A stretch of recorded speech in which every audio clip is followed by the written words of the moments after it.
Lepo je da bude 9 stepeni.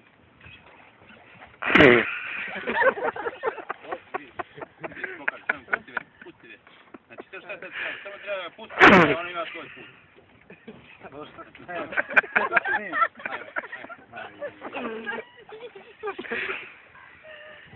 Baš lepo radiš.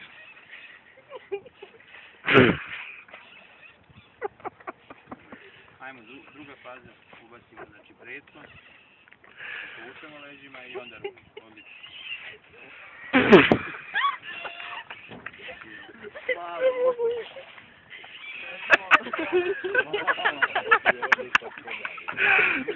Da se već udara.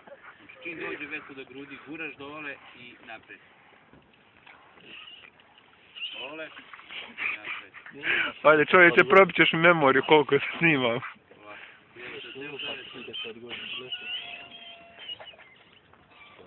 Guraš nogama, ovo koleno glavo. Guraš nogama, vučeš leđa. Stavljaš ruke dok ne izguraš nogama.